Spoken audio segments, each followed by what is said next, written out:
So who is in charge of making AI safe? Especially as tech leaders try to buy up every stitch of media. Not them. They don't care. It should be the citizens who do that and our elected officials. They're putting AI in children's toys. That should be outlawed. Like 100% outlawed. Is this consolidation, the AI revolution, are all these things just another technological moment we're at that's going to lead to a correction that's ultimately lead to growth and opportunity? It could. Could also lead to you're out of a job, my friend. Welcome. Not surprising. This is a one of the most well-attended conversations we've ever had. I want to welcome you all to another Lunch with Jamie, and I want to thank you all for joining this afternoon. Remember to have your cameras on and make sure your name is correct on screen. I am so excited to be joined by Kara Swisher. She needs no introduction. Kara's a journalist, the co-host of Pivot, host of On with Kara Swisher. She's a New York Times bestselling author. If you haven't read Burn Book, take a second to buy it right now, or make that mandatory. You're not going to be able to get off this conversation without buying it. We have so much to talk about. She can talk about every topic, so we're going to try and breeze through a bunch of them. But Kara, as this is called Lunch with Jamie, although you and I are not eating lunch, I'm going to start with maybe the hardest question, which relates to food. Now, I know you are associated with San Francisco, but you live in D.C. and you travel the world. But I want to focus, if I was coming to visit you in San Francisco or D.C., where's a couple places you would take me? Well, the food is a little better in San Francisco, like by a lot, actually. Probably the Anchor Oyster Bar in San Francisco. It's in my neighborhood. It's one of my favorite places on earth. I love oysters. And it's terrific. It's a great place here. And in DC, it's a little harder to figure out a place. I mean, there's a lot of good Jose Andres restaurants here that are okay. But in general, I mostly like the diners here, like some of the diners, and there's a bunch of them, like all around the DC area, which I like a lot. So I like a diner. But mostly San Francisco, I could name you 20 places I would take you to. But well, I'm gonna go find you an Anchor Oyster Bar sometime. That sounds lovely. Listen, everybody on here knows you. They listen to you on Pivot they listen to you on CNN, they read your work. But I want to just start briefly at your early days, because one thing I think is really fascinating is the fact that you were on a different path when you started this out, and that was towards the military. And I would love you to just talk about that briefly, because I think it's really interesting. Sure. It's funny. I was just telling Jamie that I was interviewing Joe Manchin right now, who's from West Virginia, and my dad was born and raised in West Virginia, went to West Virginia University there. And he was in the military. He was poor, not wealthy, not poor, but not very, I guess, middle class. But he went to school on a scholarship from the Navy and went to medical school on the same thing. And my family's in West Virginia, especially West Virginia, people are very heavily involved in the military or in the military as a way to get out of poverty, really. And so I always had a great regard for the military, and I wanted to be in intelligence, essentially, scenario building, and I mean spying broadly, I guess, and was really interested in analysis and strategy and stuff like that. But I wasn't allowed to be because I was gay, and they had Don't Ask, Don't Tell. That was a Clinton administration special. So I couldn't be, at the time I was able to go in the military, I wouldn't do it because of those ridiculous rules, which are seemingly back right now, unfortunately, or in part. And then by the time I got old enough, I mean, when it changed, I was too old. I couldn't even be in the National Guard. I thought about it. They had a friend of mine who was pretty high up in the National Guard I was too old. So I never got to serve. I guess the question is, would they take you in the National Guard or the military today? I feel like they'd take anybody. Mulch in DC, so I'm glad I'm not in the National Guard, because that's what I'm doing right now. No, I just thought it was really important to be thinking, that it was such a canard that people who are liberal don't believe in things. And I did. I have a great regard for what the military did for my dad. And so I think, you need to have a diverse military. I think it's important. It brings us together. And, not doing necessarily military things, but just the idea of it. I think I would have made an excellent admiral. I would have been fired right now by Trump, but nonetheless, I would have been highly qualified. Been good. Been safer because I was at the helm of a giant ship. I guess. I listen. I have faith that you can do whatever you want to do and put your mind to. So I'll go with that. You would be a great admiral. Um, so you took a little bit of a path to journalism, but I've loved hearing about your first interview, your first job at the Washington Post. And could you talk a little bit about that and how you got there? Well, I was a student at Georgetown. I went to the Foreign Service School because that was the path I was hoping, either the CIA or military or something in the government. As I said, I have a great regard for our government, our democratic government, at least that part of it. And I was there and wanted to go into the Foreign Service really, and I couldn't again because of the same thing, being gay at the time. It seems inexplicable now, but it was the case. And I also was interested in writing. I was a good writer, and I called the Washington Post because I was mad at them about something of the story that I had written. They had done a bad job on a story I'd written, and they called me down to complain. And they invited me down. The Metro editor at the time, this guy named Larry Kramer, and he hired me on the spot because I was so irritating. And I was just incensed that they did such a bad job. And he said, "Can you do it better?" And I said, "Every day of the week and twice on Sundays, sure." And they hired me. So it was one of those sort of classic, stories of entering the workforce. And so I covered the college for the Washington Post. And then I parlayed that into a journalism degree, which was unnecessary, but then went back to the Post later, many years later. Well, I love that Larry saw what we all are lucky to get today. So let's talk about the media business today. It has slightly changed since those times. One thing I love about you, I'm an eternal optimist. You talk about how you're getting frustrated by this concept of kind of the death of media and journalism and how excited you are about some of the things you're seeing. So could you talk a little bit about that? Well, let me caveat it. I'm not excited about some of the things I'm seeing. Some of the people that are buying these publications, specifically today, it's just another one. Jeff Bezos, as always, never disappoints at disappointing people. They just fired Karen Attiah, who was Jamal Khashoggi's editor, actually, because she did a tweet that they didn't like. It was just stating what Charlie Kirk had said, an actual quote.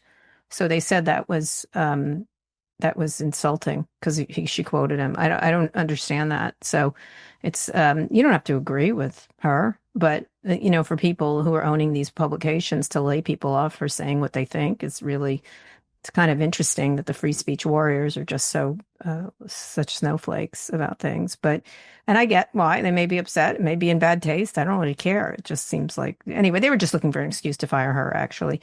But it happens every day. These different people are trying to censor journalists and different points of view. And it's I always say, often when people really get very particular about something, I often say every accusation is a confession, and that seems to be what's happening right now. And so at the same time, there's all these really amazing things happening in journalism, including all kinds of different ways. Whether you're at Wired, and Katie Drummond, that's an old publication, is reinvigorating itself by being great at reporting. They did a great job on Doge. They're really trying to innovate within a bigger institution at Condé Nast. Or you're someone like Oliver Darcy, who just spun off from CNN and has created a really successful business with his newsletter, because it's a great newsletter and he does a great job, or different people. And so I'm always trying to look at stuff that's working, and it's all different, but it's very exciting. There's a lot of really interesting journalism. Puck is doing a good job.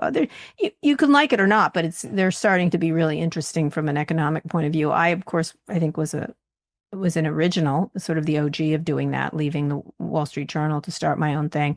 And I have to say, at this moment in time, I'm thrilled I own everything, because I don't have to listen to Murdoch or Jeff Bezos or anybody else. I can do whatever I want. And so I'm really interested in entrepreneurial behavior around journalism and media, because I think it's the only way to go at this point, especially as tech leaders try to buy up every stitch of media, the old media. I'm not so sure buying CBS is the finest idea in the land, but go for it, whatever. Well, yeah, and that episode of On was great, and we'll throw the link in there. But Oliver is great, and Katie Drummond. I'm about to do another one. I'm going to have a very conservative site, and I'm going to have Mehdi Hassan. There's all these different people, and I'm going to have people who disagree just talking about what they're innovating on. And it can be video, it can be audio, it can be whatever it happens to be. But it's pretty cool what's happening. Yeah, no, I agree, and I think those people you reference are great, and I'd love to hear a follow up with that. And I do think it'd be interesting to hear the conservative perspective. It's attracting audience to the thing you're peddling or whatever you're making or the content or reporting you're doing. So it's not different. The point of view matters very little. I think it's the quality and what you're selling your audience, or it has a respect for the audience so that you're making things people want to buy. It's not the most complex thing in the world. And it is interesting. It does seem like between, and you obviously are one of the OGs between doing a newsletter, doing a podcast, doing in-person of live events or talks, you can put together a business. Do you, with all these, if the future is these kind of potentially these smaller outlets or individual journalists who are the ones who are really carrying the torch forward of facts or information, do you think there's anything concerning about that? I mean, I think the in the sense of, I think there's a benefit when you have a democratic society sort of to be able to sort of be working off a similar set of facts. And if we become this sort of splintered universe where we're all getting our information from a smaller individual source, as if Oliver says he has 90,000 subscribers now. I get your point. Listen, most of news was from a small sliver of people on the Upper East Side of New York for decades. It's like 12 white men from Yale and Harvard were giving us our news. So I'm not so sure that was like the most diverse a set of facts. And by the way, they didn't do such a good job on the facts, right? On some of them, they certainly portrayed it from their point of view. So I always feel like, as much as splintered as it is, and you're seeing that in this murder of Charlie Kirk, in that you're getting all kinds of points of view. Well, that's more political, what's happening there. But the facts are, that's the difficulty of what's people believing, what's coming out about things. And I think that's difficult. I think probably most people didn't participate in that much media that you think they did. A small group of people did. And so now, instead of an information desert, which was, I think, the situation before, where there was, say, only 3 networks or whatever, you have an information flood. And it's more damaging, I would say, in a lot of ways, because a lot of it is toxic, a lot of it is false and everything else. And so it requires from people to have a really good sense of information and understanding. And so it can also trick people, especially with AI. And so it has more proclivity to do propaganda, is what's happening. The tools are so inexpensive, and things like AI, it can look real. And so there's more of a danger of people not just having no information, having really bad information. And you've seen it around the globe, whether it's in Myanmar or different countries. Nepal right now is having that's the problem. It can set off a frenzy. And that's the real problem, I think. Yeah. Listen, you bring up a great point, which is just, it's hard to believe we're kind of deciding this, but right, who determines what facts are, right? Who determines that answer? I mean, I think you set the old news system up interestingly, but I guess we didn't question it as much, right? For some reason, right? Question churches. We didn't question government. We didn't. I mean, there has been a very clear.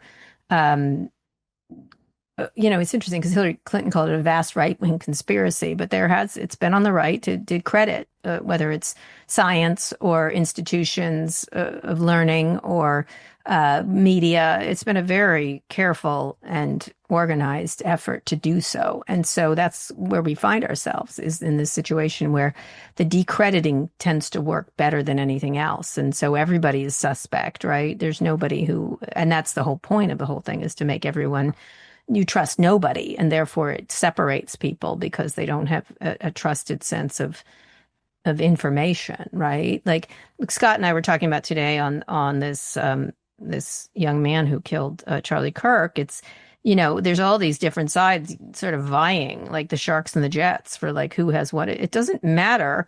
None of what they're saying matters. Right now the right is focusing on trans issues. The left is focusing on, like, his grandmother says they're MAGA. The other side says that he's trans. None of it fucking matters. Who don't give a fuck what grandma thinks? Like, I don't know why. Grandma doesn't know why he did this, obviously.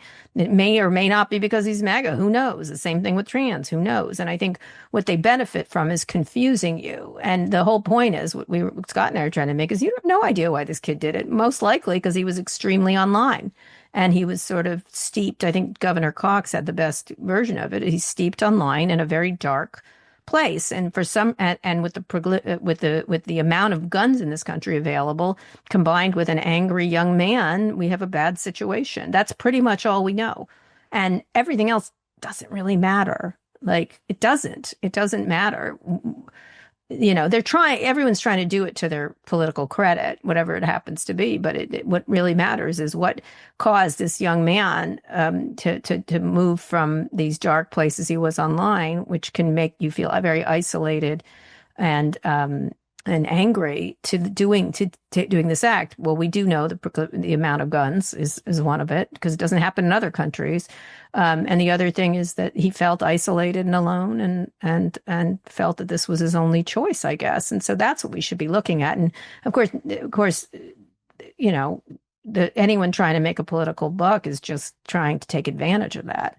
When it has no meaning whatsoever to what's actually happened here, and no one's particularly interested in solutions to this very dire problem. It's the outcome, the response to the Charlie Kirk assassination is just. I guess we all knew that was really what you could predicted. Unfortunately, a lot of the response. I was surprised by President Trump. I thought he really couldn't do it again on this thing, right? This is a friend of his, someone close to him. And I get the anger part of it, but for him to start on the left wing, what in the fuck? I was actually on Anderson Cooper when he started talking. And I was like, what? Like, he started off fine. Political violence has no place in our society. I was like, oh, phew. Thank God he's not going to go. And then he went off onto his crazy, rant.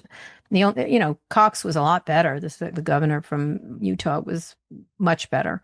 He got pressure from Trump. That's why he had to say trans 3 times the other day, which has nothing to do with this. Nothing. Zero. I find it hard to believe you were surprised by Trump. I mean, you go back to you can see my face. I was like, I can't believe right now this is his friend that was killed, that he has to do this. But look at when the plane crash happened in DC, and he went right to DEI. He did. But of course, he immediately, right, he's off. Instead of talking about Kirk now, he's talking about his ballroom again. Like, it took him 5 seconds. This man has no, I'm sorry, he's a narcissist, and that's where we are with that. So all he wants to talk about is the last conversation he had, what the last thing is, or whatever's top of mind. He doesn't care about anything. It's interesting. Why I push for term limits and age limits on politicians, both Democrat and Republican. I heard the head coach of Oregon football, this guy Dan Gilman, gave a great post game speech, and when asked about, he's obviously asked about the Charlie Kirk question. I mean, everybody is, and in there, I think there's some people who are really fine. Our politicians aren't the ones stepping up, although I think the governor of Utah has done a very good job overall. But we're not finding voices to help us through these moments right now. No, not politicians, that's for sure. I mean, there are certain people that are trying to speak up, but all the Republicans have sort of been, castrated by Trump, so they can't say anything, even though they certainly can, but they decided they can't. And the only ones that are doing it are ones that aren't running anymore. Tom Tillis suddenly found his balls suddenly this week, because he's not running. He doesn't give a fuck. So now he's doing what he thinks is right, which is our public servants should be here to be our public servants, not to do Instagram to hot takes on anything. Like, it's kind of ridiculous what's happening in that regard. But we really need to find a place where public servants act like their actual job, which is to serve the public. And it's sort of, that's gone the wayside, either because of pressure from Trump or on the Democrat side in the absence of leadership, right? That's not as bad, but it's certainly a bad thing when you have a vacuum of leadership. Everyone's vying to be at the center of the attention. And so you're going to have a period where, nobody's in charge. And I think there should be at least a feeling that there's a group of people that are thinking of the larger problem, and it feels, headless, essentially. Yeah. I mean, I think your favorite topic in the tech world, I mean, and the social media companies, what we've seen on those sites post this murder, it's just even been worse, right? Because it's just That's where Scott and I are placing much of the blame. I mean, everybody knows what Trump's going to do, right? Like, this is not a new, fresh notion that he will try to take advantage of any situation in a really ugly way. We should know this by now. It's not great, but it is what it is. And the social media companies, to Scott and I, they are absolutely. If I had to pick blame, it would be theirs. And they have this man got murdered on live, and they didn't take it down fast enough, right? They didn't remove those photos or those pictures. They were on autoplay, which is disgusting to watch. It's an execution you just watched, and a very vicious one. And then at the same time, they don't care about anything on their platform, and they don't. I've said this for years. I keep saying they don't care. I don't need to, and now they have more money than is necessary for anyone on this planet, and all they do is sort of suck up to Trump. And since he's a coin operated president, he is willing to take their money for getting the things they want, and they're doing the same thing as they go into AI. That's what they want. The juicy bits. They're not quite rich enough. I mean, hundreds of billions of dollars isn't quite rich enough. And so they're doing the same thing with AI and making it so a very small amount of people control what's going to affect our society. I mean, I was just interviewing Sherry Turkle the other day for this documentary I'm doing for CNN. And one of the things she noted is they're putting AI in children's toys, right? It's not just a Barbie that says, I love you. That's fine. Like, whatever.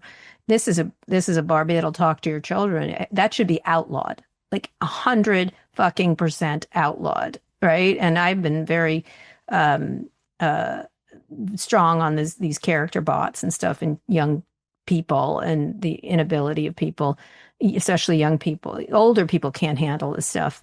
Young people certainly can't. And so, but everything's for sale right now with these companies because they have more money and ability to lobby and everything else. One of the things amazing about you is you never hold anything back, and whether you're staring somebody in the face or talking about it on the podcast, I mean, it doesn't make a difference to you, and I just love that. And the brutal honesty is so great. Your friends in Silicon Valley are usually at the end of a lot of those very angry comments, rightfully. They're not my friends. Go ahead. You're acquaintances for many years, people you've known, and covered. Is there anybody who's slightly getting it right now? People I like Mark Cuban a lot. I think he's actually using his money and time for things that I think are worthwhile around. He's picked one thing and he's trying to fix it. One thing. He's not on this, like, he's being very specific, and I really appreciate it.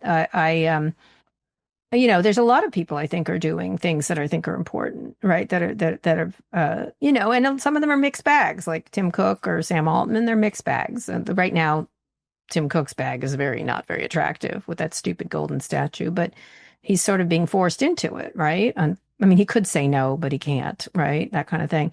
But there's a lot of people doing amazing things, like all kinds of things. I have a lot of, there's all these people doing really interesting things around healthcare that are really interesting and possibly helpful. I just was with Jennifer Doudna at CRISPR, which is really groundbreaking, or some of these technologists working on AI and cancer that's why I'm focused in on, because they're the only people I can tolerate at this point, because they're actually doing something to help humanity. And so, there's a lot of people. There's a lot of people doing really amazing things using these tools. I mean, the tools aren't the problem; it's how they're deployed.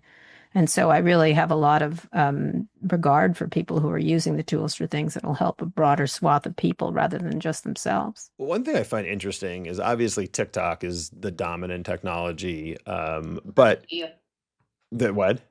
Oh, he's just announced they've got a deal. Whatever. It's just handed over to his friend Larry Ellison. That's really we said this weeks ago. It's not going to be a deal. The Chinese will be able to continue to spy on us. This is such a nonsense. Whatever they say, unless you see the actual particulars of the deal, it's all bullshit. He abrogated the law. There was a law that he's supposed to follow. He just ignored it, and now he's doing an inside deal for his friends. So whatever. It's like moving around food on a plate or something like that, right? And not eating it. Chinese still shouldn't have this much access to the American populace. Sorry, I wrote this 10 years ago in a piece, and saying I love TikTok. It's the best new product I've ever seen, and I use it on a burner phone because the Chinese Communist Party is obviously going to use it to spy. It makes total sense to do so. You've said some, I heard you say some kind things about Evan Spiegel, and it's interesting. Yeah, And has a troubled company, but sure, he's great. what's so interesting is that, I know, you have varying ages of children. I have teenagers, and, Snapchat still becomes one of the most important tools for them. It's not where they're getting content per se, but that's a company that's seemingly actually doing it. Well, he's innovative. He's doing interesting things. Everyone's copied all his best ideas. That's the problem he has, and he's too small.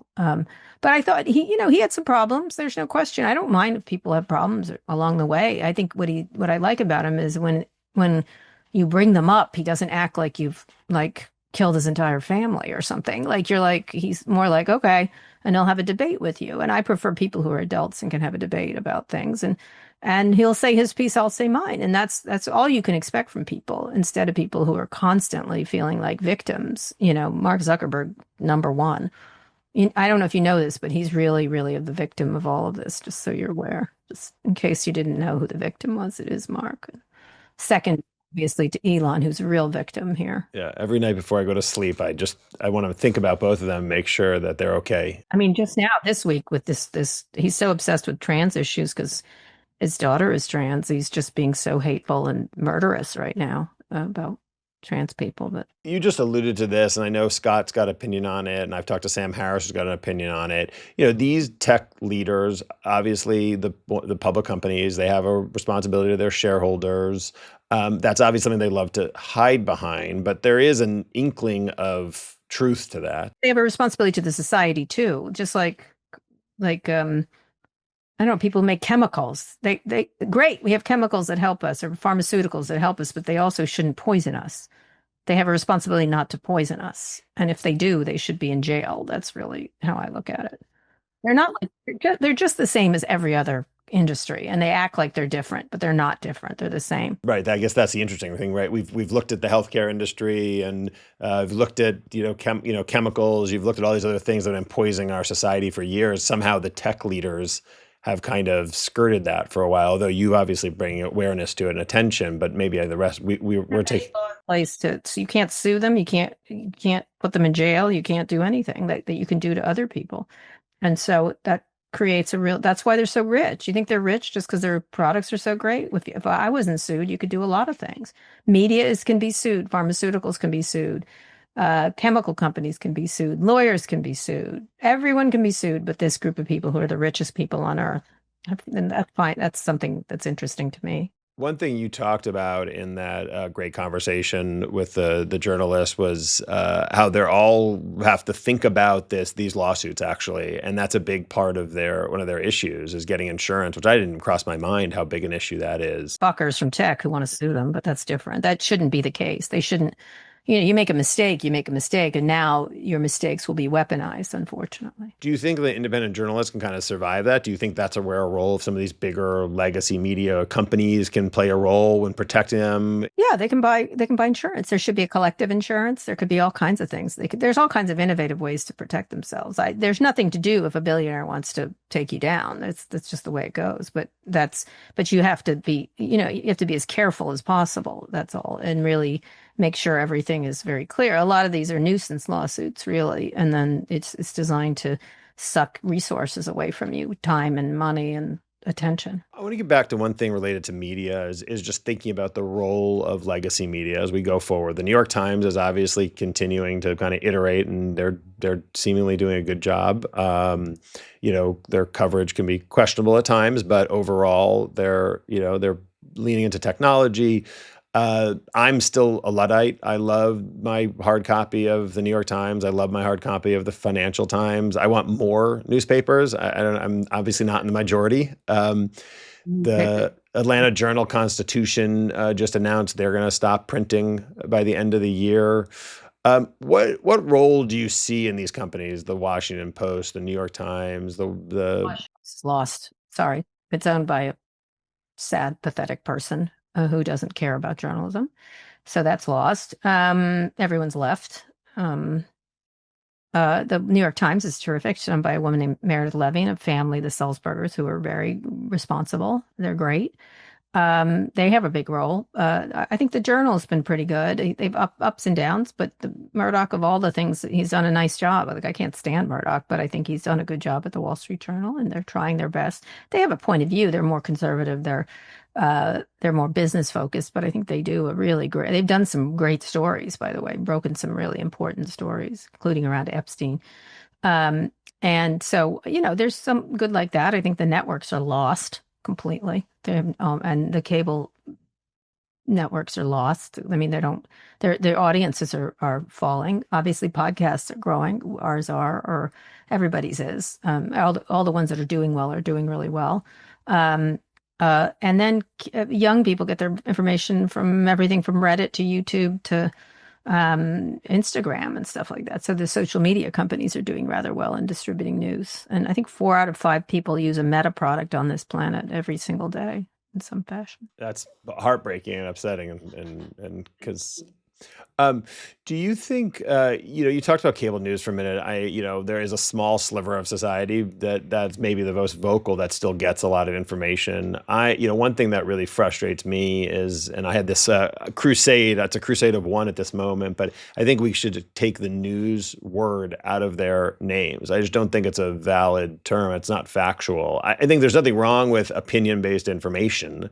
And Time of day you're watching. During the day, it's largely news, for both, actually, even Fox is regular news during the day, and then it moves into screaming. But I think I think the problem is, it was interesting. I had an interesting interview with John Malone, who was the creator of cable as we know it today. And he was, for some reason, he's gone a little off the deep end on the conservative side, but he was more like, well, it's okay if Fox does it because it's entertainment, but CNN shouldn't do it. And I was like, I'm sorry, you're like giving them a pass and then not giving them a pass. But I think what we was highlighting is that it's entertainment.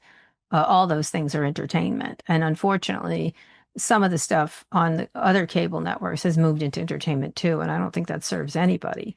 And news has lost, people aren't watching it. And so they're going to sell whatever. If people want to have Twinkies, they're going to sell Twinkies, right? I really loved that John Malone conversation. It was really well done. And it was interesting to hear him. I mean, I appreciate, the thing I appreciated most is when he said I guess embarrassed to some extent is how he missed so many things as a businessman. He did. He's an old guy, but he's very smart. He's every now and then he keeps saying, we got to get blacks money. Like I was like, oh God, like if only they had money and all the problems. I was like, okay, I'm gonna just. I was part of me. So the people were like, should you? I'm like, he's 103. I don't know what to say. Like, I'm not gonna convince this old man not to talk like. Yeah, I agree. It's hard to change certain people and certain. One of my uncles Thanksgiving, I could hardly get like. I'm like, okay, sure. I want to shift gears a little bit into Hollywood. We obviously, we have a new kid in town with David Ellison taking over Paramount. The newest rumor now is his next sites are on Warner Brothers. Consolidation is something as a producer that we are very unhappy with. It's really hurting. Well, then you're going to be very unhappy because that's the only choice is consolidation. So, and is that's your kind of your belief? There's no other sort of. I can do math. It's just math. And it's just you cannot have, first of all, do we need 3 news organizations like that? They're not adding, they're subtracting audience. Their audience is declining. Like there's 3 of them losing audience. It doesn't make any sense.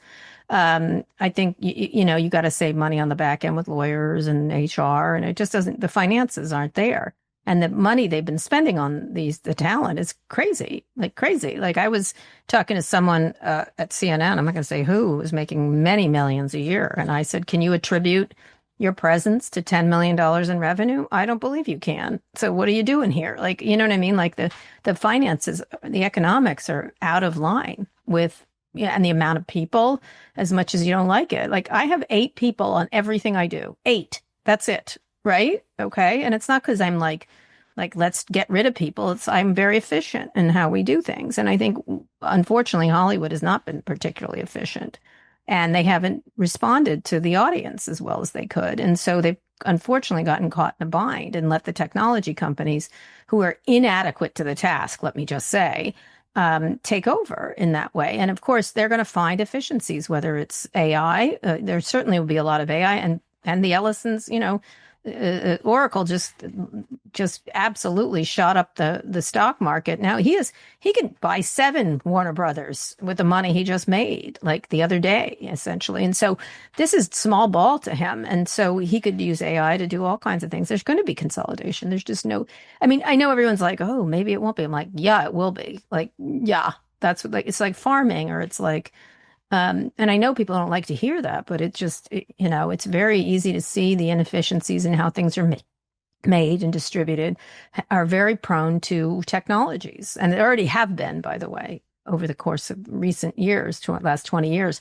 But now it's very clear it's going to be owned by the big Hollywood studios are going to be owned by a very few amount of people, probably tech companies. Yeah, I hear your point. I think I'm frustrated because, one of the most important things that America has is its soft power and the diversity of ideas and the content that's been created. And, your buddy Scott likes to always talk about how, Paramount was purchased for $8 billion. And that's like, NVIDIA trading for like 5 minutes or something like that. That is right. He made $28 billion the other day, Larry Ellison. He was $120 billion richer. Like Scott says, he could get, if he had 10 kids, he could get each of them a Paramount. But I guess the flip side, and I need your help on this. I think Hollywood needs your help, is, making a great movie or a great song or, some piece of soft power that no amount of money NVIDIA can make. Yeah, sure. NVIDIA could just say tomorrow, I'm going to make all products stop working, right? But second to that, nobody cares about those in an emotional way that actually really affects people and how it changes people's minds and hearts. And you do it independently. It's not like Hollywood has a great history of like loving and being diverse. Just let's not, like, comparatively, like, come on, like Hollywood was run by a bunch of guys forever, like it just was. So this romantic idea of what Hollywood was. Now they do make beautiful movies, or some are good, some are not good, some are sort of schlocky, some are great. I think there has to be a new way to do the economics of it and figure out what that is. I have gone to Hollywood hundreds of times and saying you have to figure out a new economic situation, like over and over and over again. And they liked the economic situation as long as it was made. Same thing with newspapers. It was working until it wasn't. Well, now it's not working. So how can creative people join together and figure out a way to finance these? I don't know. I don't know.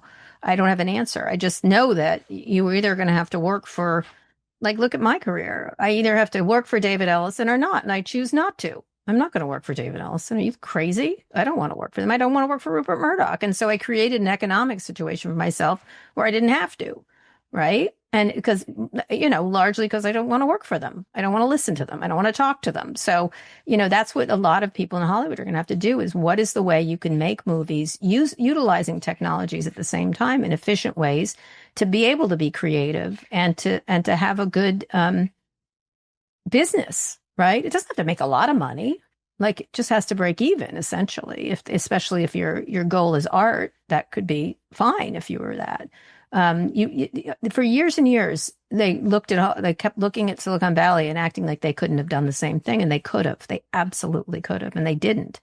They kept those high salaries and those town cars and those big bunches of flowers, and I was always sort of astonished that they didn't move faster in the oncoming onslaught, as if these tech companies weren't going to eat them up too. Well, listen, I guess the question becomes, is the answer consolidation, or is the answer, Warner Brothers cutting its cost by 50%? Right? I mean, David Zaslav, so they can't possibly do that. That's ridiculous. But no, but in a serious level, I mean, listen, you've seen it in every industry, and maybe to some way, the optimistic approach today is right. You saw it with music, right? Music business was dead; it was gone. Streaming killed it. We thought when news media there was consolidation that all of a sudden those businesses were gone, and then you see Axios come up, and you see Axios Daily and Local and all these other things. The independent journalists. I guess the question is this consolidation, is the AI revolution, are all these things just another technological moment we're at that's going to lead to a correction that's ultimately lead to growth and opportunity? It depends on who you are. It could also lead to you're out of a job, my friend. Like that's the issue. Is the question is, like Scott and I were just talking about costumers, for example. We were talking about Fantastic Four, and I think he was noting that they had 40 costumers in Sweden. And he's like, I could think of 6 ways to do costumes that don't require costumers, right? And he's just Scott, right? And so I think you just have to figure out how you can be more efficient and remain creative. And you certainly creativity doesn't cost anything. It really doesn't, actually. What costs is how you put together the business. And again, it's just math. It's just when David did the Warner deal, when he did the Discovery deal, I had said something on the podcast saying, sorry, but he has too much debt. He can't grow. And if he can't grow, he can't be creative. And he's created a situation for himself where he's overpaying himself, which of course he is. But he's not going to be able to grow out of this debt. And I don't care how much he gets it down. You can't cut your way to growth. You can't. You just can't. So he calls me and he said, well, I'd like to talk to you about that. And he's like, and we went out to drinks and he goes, I think you're wrong. I said, okay, fine. And he goes, we can do that. I go, well, I can't wait to see it. And I said, but I can do math and you don't seem to be able to do math. But right now you can't really grow on 50 billion, whatever it was at the time. Now he's managed to cut the debt, but it's still there. And look at now he's breaking it apart or else selling it. Like it didn't work. And so I just like to go with the math. Math is always my favorite thing to do. Like I can count. And so you can either stay in business because you like X is just in business because he wants to have it. There's nothing economic about that business. But if you're rich enough, you can have the stupidest yacht on the planet. It doesn't matter. Or you have to actually build a business that makes money. It's really not that complicated in terms. And you have to build audience that wants to pay for whatever you're making. It's not, the minute pivot becomes uninteresting to our audience, we will not be in business anymore. So we're interesting to our audience. Yeah, I mean, 100%. By the way, out of curiosity, who is the basis of your impersonation for just sort of, I don't know if it's like the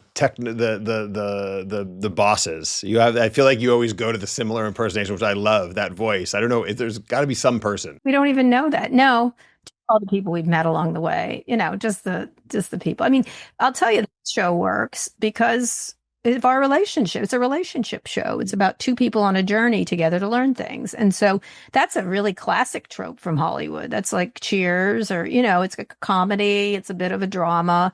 I think we also provide insight to people. We also show a way to disagree civilly. I think people are desperate for that. So you can just see the pieces of why it works, and it wouldn't work without the chemistry between us. That's clear. And that's why I do Scott Free August every year to show him that I can replace him at any time. No, I can't. Although Rachel got close and Gavin was great. That was a great show with Gavin. I love your partner, but I enjoy Scott Free August. I was fine for a month. I was fine for a month off. So for example, that one we actually picked people who had other podcasts so we could trade podcasts. And that was really great. It was a great marketing event and also was great content too. So that was a really smart thing, the way we traded back and forth. Which was cool because everyone can get a taste of us and they could get a taste of that person. So everyone had a podcast who was on. We're sadly getting towards the end of our conversation, I know, which is a wild. But I want to jump into AI a bit. You obviously are at the forefront of a lot what's going on and the new developments. Even in how we scheduled this conversation, AI played a role and I failed miserably. I felt like a 3-year-old in tech at this, worse than that. Schedule save on Google that, someday you won't need to. I'm going to look at some of these questions. Chris Freilich is absolutely right. I didn't believe Murdoch was buying the Journal and I did buy him lunch for that. But he was right and I was wrong.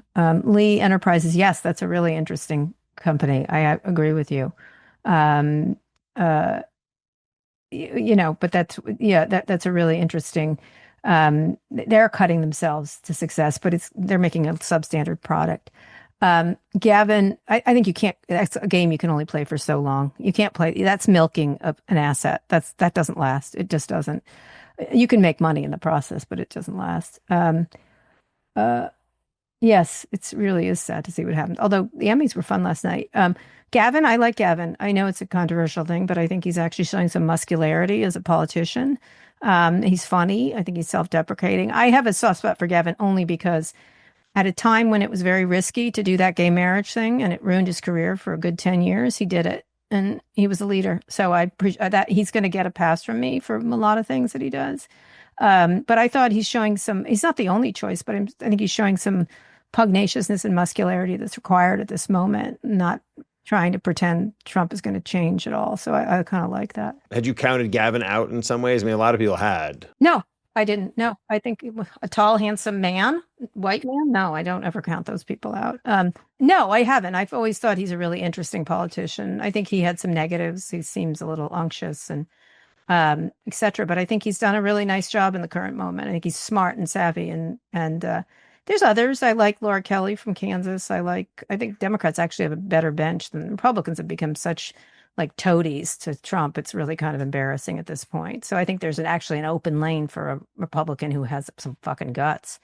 You started to see Spencer Cox doing that, and you have, but then he had to say trans. Like, just I'm sure they just were like say trans 3 times, and then but I, he's an interesting, I do still think he's an interesting politician, whether I agree with him on a lot of things. I thought he actually showed some leadership.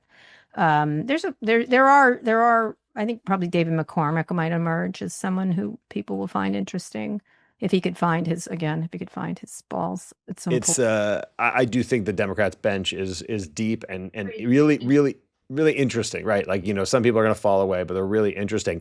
I find it strange that I'm actually getting excited about a Republican bench of people who are rational and sane and human. Like, I mean, it's After Trump goes, I think he'll find it'll fall apart rather quickly because it is being held together by a charismatic and very talented, one of our most talent, whether you like him or not, one of the most talented political figures, in terms of sort of like Huey Long if he had lived, essentially. And I think he is.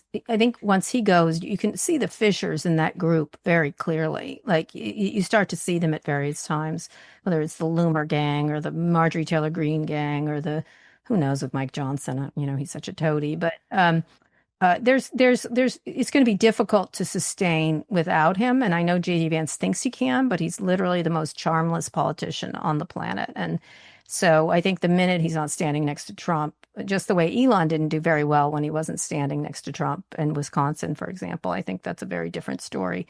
I think J.D. Vance is repellent to voters, actually. And, I don't think that couch thing was fair, but you kind of believed it. So, like, that's a problem. If you're like, oh, he probably could fuck a couch. Like, I could see it. Like, I don't think I don't know if he did. I don't care if he did, by the way. He can do whatever he wants because I'm that kind of gal. But you kind of believed it. You're like, yeah, sure.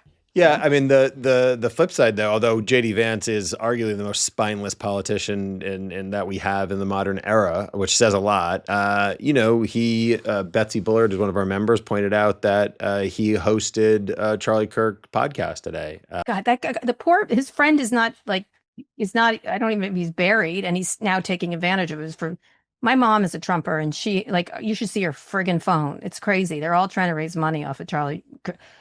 I almost felt sorry for, I do feel sorry for Charlie Kirk and his family in terms of his terrible death. But I was sort of like amazed how quickly they've moved into like, oh, let's raise some money. Let's get on the podcast.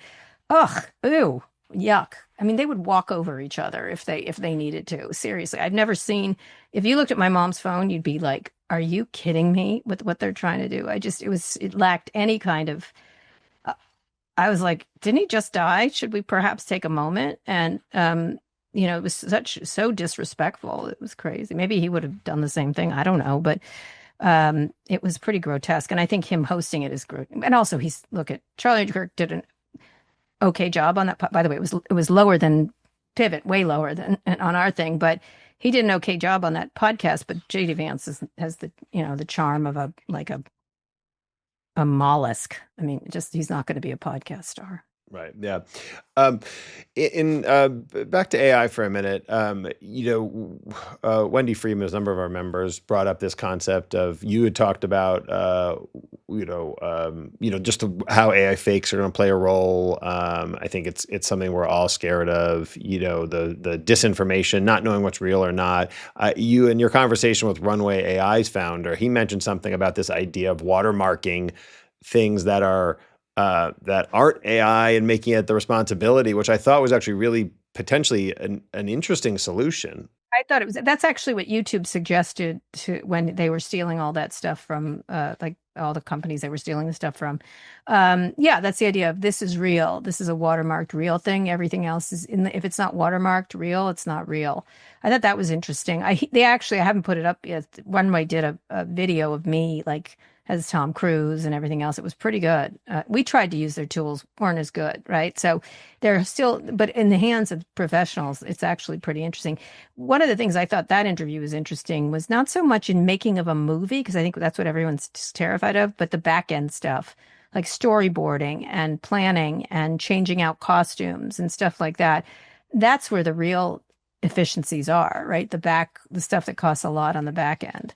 And so I thought that was the most interesting part of that interview was that you're not going to suddenly see an AI movie that's any good, like for a long time, but you are going to see improve just the way special effects and that came in. It's more like, I think he was right that it's more like that. I appreciated you push back a bit on his comment about, oh, don't worry, it's not going to take jobs. What it's going to do is it's going to allow people to have their weekends and people aren't going to have to work 24/7. Yeah, I don't eat that much food. I'm not that hungry because I can't. Yeah, I'll be skinny without Ozempic. But he was, yeah, that's ridiculous. I mean, the broader point he was making is correct. Every technological change has resulted in more jobs, but he's leaving out the people that were displaced, in the interim and put in positions of real pain. Farming to mechanize farming is a good example. All those farmers went somewhere, and a lot of them went to bad places, and that caused quite a bit of social distress at the time, right? Whether it was unions or whatever. So there's going to be social distress. I just think the point he was making is, oh well, those people get left behind, and I'm like, what do we do with the people? How do we retrain people? It is an opportunity. I mean, you can be right about the same thing. It's an opportunity, but it's also a very clear social problem that we're facing. Do you think, and I want to leave our conversation. I always like to be hopeful and optimistic. So I'm scared of asking this question, but right now, obviously the tech companies are not setting any rules or boundaries when it comes to AI. And government's obviously not setting any boundaries or rules. So who is in charge of making AI safe? Not them. They don't care. You think everyone's like, oh yeah, they'll do it. I'm like, they didn't do it last time. I'm sorry. I don't believe them. I don't believe anything they say. There's an expression. I think it was a book in Hollywood. Hello, he lied.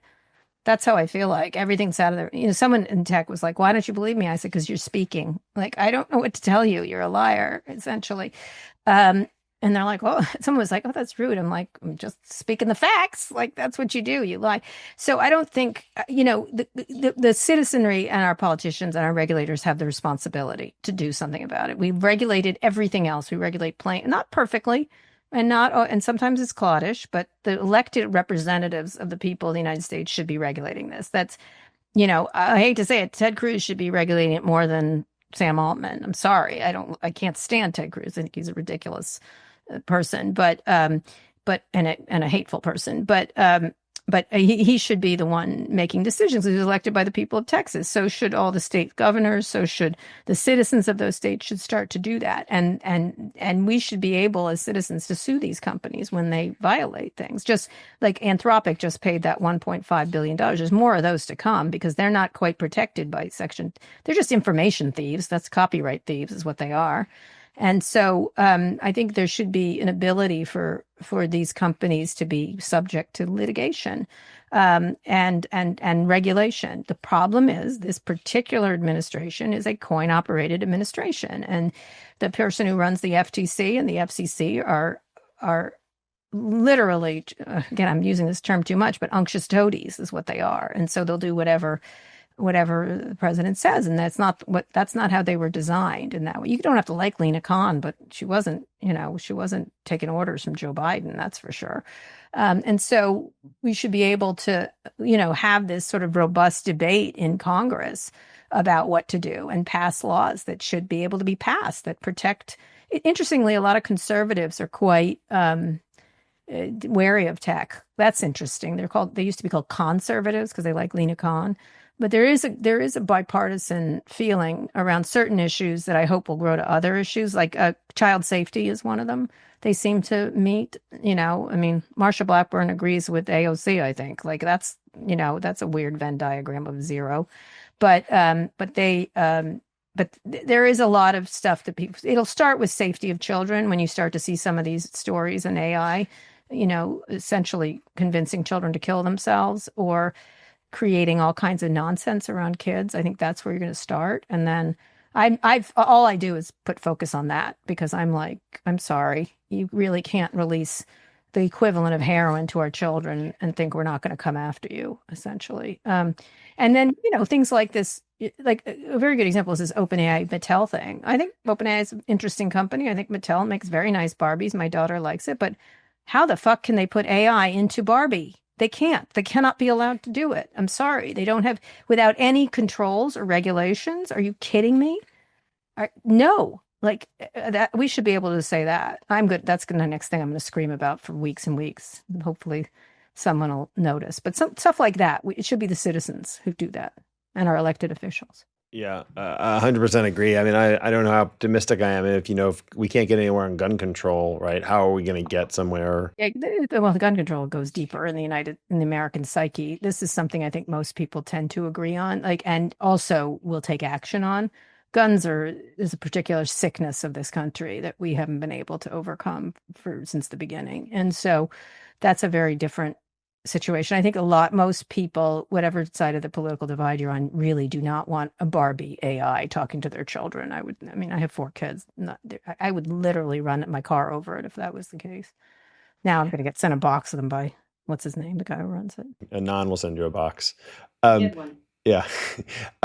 What are you just 2 things before we finish up? One, what are you talking to your older kids about when it comes to AI and having them prepare to sort of work within AI and how to use it or not use it? It's interesting. They're older. They're 20 and 23. And so I let them, they're very smart. I am heartened by young people because they're very smart consumers. They've grown up with it and they have a little more smarts around it than people in their 30s. People in their 30s and 40s have lost their minds, I think, in terms of how they use social media. But they're a little savvier. And I think, they're very discerning customers of that stuff. And I didn't have to teach it to them. I think they're very aware. I don't think they're easily tricked. In fact, I sent my son last night a meme, a Charlie Kirk meme. I just was showing them memes that were sort of tasteless right now. They're all over the place. And my son was like, this doesn't help anybody. This isn't good. It was really interesting, his reaction. I think I get that with a lot more young people. I have a great hope for people in their early 20s. I really do. I find them savvy and smart about this stuff. So I feel good that way. And I don't think they're easily fooled by either political party, by the way. And they certainly, I know there's all these stories about that there are, but I think there's a lot more sense. And I've been interviewing a lot more sensible politicians, whether it's Sarah McBride from Delaware, who's taken endless fucking shit from that lunatic Nancy Mace, who really needs some mental health expertise coming to help her. But she had a quote. She's great, Greg Cesar. I've been interviewing a lot of younger legislators who I really like a lot, and I think they're very sensible in many ways. And I think all of them seem to have the idea that you need imperfect allies, right? We have to, on the Democratic side, we have to stop looking for perfect allies. It's not going to happen, right? Or violent agreement about everything. You're going to have a Zoran Mandani in New York, and you're going to have an Abby Spanberger in Virginia, and they're going to be very different. And politicians should be who they are, where they are, and serving the constituents they do, and then they can sort out the rest in policy. I think this idea that we should have one Democratic Party is, I think the strength of the Democratic Party is in diversity, but writ large, let people be who they are, where they are. And so one of the things that I'm pushing for, and I think young people really get this. I do, they don't. Someone somewhere is different from somewhere everywhere, and we don't have to agree on everything, and it shouldn't be a litmus test. With the Republicans, I think they're going to have a much harder time pulling out of this Trump thing once it's over, and I think it'll be very hard for them. And they've opened the gateway to a third party. I know everyone talks about no third party, but I think there is an actual right now. 25% of people are Democrats, 26% of people identify as Republicans, and the whole middle is independent. It really is crazy. Now, a lot of these people feel disaffected, but it's an opportunity. And again, I can do math. That's an enormous opportunity for someone to run up the middle. And I don't mean centrist, because whenever someone says they're centrist, it means they don't stand for anything. But it's an opportunity for a common sense kind of person to talk about solutions, like Daniel Lurie in San Francisco, or there's all kinds of politicians. There's, in Cox, in a way, a lot of them governors. I always look to governors too, because they have to fill a pothole, and potholes aren't bipartisan, or not partisan, excuse me.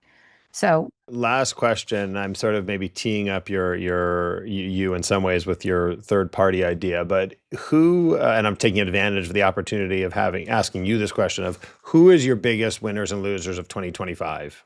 oh, I don't know so far. It's been such a shitty year. I am interested. I think Newsom has been a winner for this year, at least. I think it was really interesting. I do think Mamdani is really interesting. You don't have to agree with someone on everything, but besides, I think he's talking about affordability. I think his focus on affordability and getting people better services was a really deft move from someone like him. I think he's also a very interesting candidate. One of the things a lot of people, Democrats don't want to back. Kathy Hochul just backed him, right? But they all don't want to do it. And I was talking to a very well-known senator, and he, of course, had never watched his videos. And he's like, oh, I was like, have you fucking watched them? Because if otherwise, I'm not talking to you. Like, just watch them. So I made him watch 10 of them, and he called me back. He goes, I see your point. Like, the minute he understood what was happening. And my whole argument to him was, listen, I get the controversies around him. First of all, as Scott said, the mayor of Newark does not make Israeli policy. So let's stop defocusing on the important things. The other thing is that we ask young people to vote. Right? We ask, oh, they never vote. They're such bad voters. They voted. They made a choice, and you don't like their choice. You cannot insult them for their choice when you ask them to make a choice and tell them their choice is shit. I don't understand. And then hand them a candidate like Cuomo, who is so bad and so full of mess and Adams, and then you're telling them that's their choice. I'm sorry. They made the right choice for themselves. And so I feel like we should respect that. Same thing in Virginia, same thing if you're in any state. You make the choice that's right for you at the time, and you do not tell the voters. The only thing I believe in this country right now is voters. They will vote the way they want to vote, and they could be tricked and fooled and, whatever, but I still believe voters will make the right choices in the end. And that's the only thing we can count on. And you have to stop disrespecting their vote, because it's a unique privilege this country has. Not unique, a lot of countries have it, but it's a unique privilege of being an American. Do you have a biggest loser of 25 so far? Well, I think the tech leaders have just really. I was like, can they go lower? Oh, look, so they can. That dinner was so embarrassing, and I literally sat there. I'm like, if I had that much money, I would do. This is what I would do. Like, how much money is enough? And I called one of them and I said, you're so poor, all you have is money. Like, shareholders. I'm like, shut the fuck up. Like, seriously, like, stop. At some point, you have a social responsibility not to be such a toady. Like, there is. And if you've had that much money, like, I remember seeing Elon Musk at Mar-a-Lago on New Year's. Do you remember that picture of him dancing to YMCA? So sad. I kept thinking, if I was the world's richest person, I would not be in this place. Like, why is he there? I was sort of like, if I was, what would I do? And I was joking to someone, I would buy France and then I would give everyone a glass of wine. Like, I don't know, like anything. But I thought, oh my God, this is what all that money gets you. Man, I have a great life. I don't know. I didn't do much here, so but I didn't do that. I'll tell you that. Anyway. Swan Oyster Depot is great too. but I like Anchor Bar better. Someone noted. Swan Oyster Depot is great. You're right. But before I let you go, you said something on your podcast because everybody's always looking to do something, and I don't want to make this just a political thing. And I like to leave people with action. But you referenced a story of something you heard about what women were doing to fight back against ICE. That I'd love for you to relay that to everybody. Oh, I just had heard this story that all these white ladies, the Karens of the world, they were putting Mexican flags on the back of their cars and delay, and then they would stop. Like they would get stopped. It's easy to get stopped, and they just talk to stop, never stop to. Oh, hi, how you doing? What are you doing? Why are you here? Where are you from? Like be an irritating white lady for like the longest time possible, so you could delay what they're doing. This is the only thing I do have to say is. There was just a report out that these National Guard people are totally embarrassed they have to do this. Like there was like they let it out. Someone must have leaked it. I don't take it out on them. Like that's their job. They unfortunately have to be here. They couldn't be nicer. Like I have to, I kind of like the sandwich guy because I thought it was funny. Probably you shouldn't throw sandwiches at people, but I thought I don't take it out on them. That they have to be there. I know they're embarrassed. They should be. Many of these people are doctors, nurses, police people. They should be in there where they live and helping the people of their area, and not this putting mulch down in my neighborhood. Like I find it ridiculous. But I still like the Karen thing. I thought it was a great. I like that too. That's great. Kara, I can't thank you enough for this. This was beyond fascinating. I love listening to you any day I get a chance to. And I just appreciate what you do and who you are and the honesty that you keep with your beliefs. So thank you. Some point I'll run out of space, but we have a lot of great stuff coming up on. We've got some really great, especially a couple of good Hollywood ones too. So listen, we're very interested in figuring out how to get through this period of time with media, and I think you don't have to be negative about it necessarily. All right. Anyway, thank you guys. I gotta get to it. Okay. Bye everybody. Thanks. Okay. Bye everybody. See you again soon.